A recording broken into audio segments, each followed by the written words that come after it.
తెలుగింటి వంటలకి స్వాగతం. ఇవాళ వీడియోలో మనం టీ టైమ్ స్నాక్ రెసిపీగా ఎంతో టేస్టీ అండ్ ఈజీగా తయారు చేసుకుని అరటికాయ బజ్జీని ఏ విధంగా తయారు చేసుకోవాలనేది ఈ వీడియోలో తెలుసుకుందాము.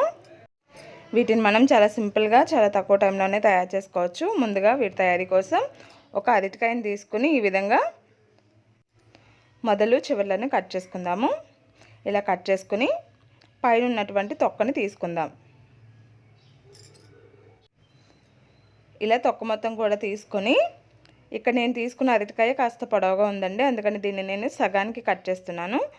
మనం తీసుకున్న అరటికాయ కాస్త చిన్న సైజులో ఉంటే కట్ చేసుకునే అవసరం లేదు. ఇప్పుడు వీటిని సన్నగా ఈ విధంగా పొడవుగా కట్ చేసుకుందాము. ఇలా కట్ చేసుకొని ఒక బౌల్లో వాటర్ వేసుకుని అందులో వేసుకోవాలి. చూసారు కదా, అరటికాయ మనం సన్నగా కట్ చేసుకుంటేనే మనకి బజ్జీ అనేది బాగుంటుంది. ఇలా కట్ చేసుకున్న అరటికాయ ముక్కల్ని వాటర్ వేసిన ఒక గిన్నెలోకి వేసుకుందాము.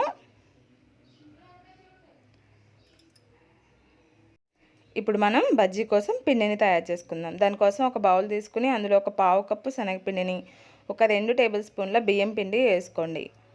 అలాగే ఒక పావు టీ స్పూన్ కారం, టేస్ట్కి సరిపడినంత సాల్ట్, చిటికెడు పసుపు, అలాగే కొద్దిగా చాట్ మసాలా పౌడర్ని యాడ్ చేసుకుని ఒకసారి బాగా కలుపుకొని వాటర్ని కొద్దిగా వేసుకుంటూ పిండిని మరీ గట్టిగా అలాగే మరీ పలుచగా కాకుండా బజ్జీలు వేసుకోవడానికి అనువుగా మనం పిండిని కలిపి పక్కన పెట్టుకుందాము.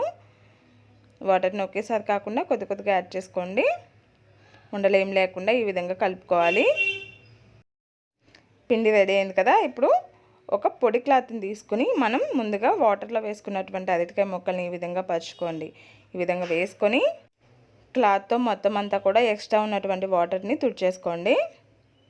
ఇలా వాటర్ని తుడుచుకొని వీటిని ఒక ప్లేట్లోకి తీసుకుందాం.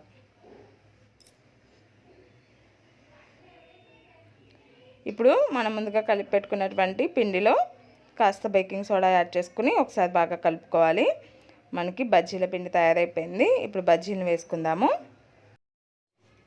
కడాయిలో డీప్ ఫ్రైకి సరిపడినంత ఆయిల్ వేసి వేడి చేసుకున్న తర్వాత అరటికాయని ఈ విధంగా పిండిలో ముంచుకొని వేసుకోండి. చూస్తున్నారు కదా, అరటికాయ మొత్తం కూడా పిండిలో మునిగేలాగా చూసి ఈ విధంగా ఆయిల్లో వేసుకోవాలి. మంటని మీడియం ఫ్లేమ్లో పెట్టుకుని బజ్జీలను ఫ్రై చేసుకోవాలి. లో ఫ్లేమ్లో పెట్టుకుంటే ఆయిల్ ఎక్కువగా పీల్చేస్తుంది. హై ఫ్లేమ్లో పెట్టుకుంటే లోపల ఉన్నటువంటి అరటికాయ అది కుక్ అవ్వదు. చూసారు కదా, ఈ విధంగా మనకి అరటికాయ బజ్జీ రెడీ అయిపోయింది. ఇప్పుడు దీన్ని టిష్యూ వేసిన పేపర్లోకి తీసుకుందాము. ఎక్స్ట్రా ఉన్న వాటర్ అంతా కూడా అబ్జర్వ్ చేసుకుంటుంది. చూసారు కదా, టీ టైమ్ స్నాక్గా ఎంతో టేస్టీ అండ్ ఈజీగా తయారు చేసుకుని అరటికాయ బజ్జీని ఈ విధంగా మనం తయారు చేసుకున్నాము. ఈ రెసిపీ కనుక నచ్చినట్లయితే తప్పకుండా ట్రై చేయండి. మీ ఫీడ్బ్యాక్ పంపించండి. ఇలాంటి మరిన్ని రెసిపీస్ కోసం తెలుగింటి వంటలు తప్పకుండా సబ్స్క్రైబ్ చేసుకోండి. రెసిపీ నచ్చితే లైక్ చేయండి, షేర్ చేయండి.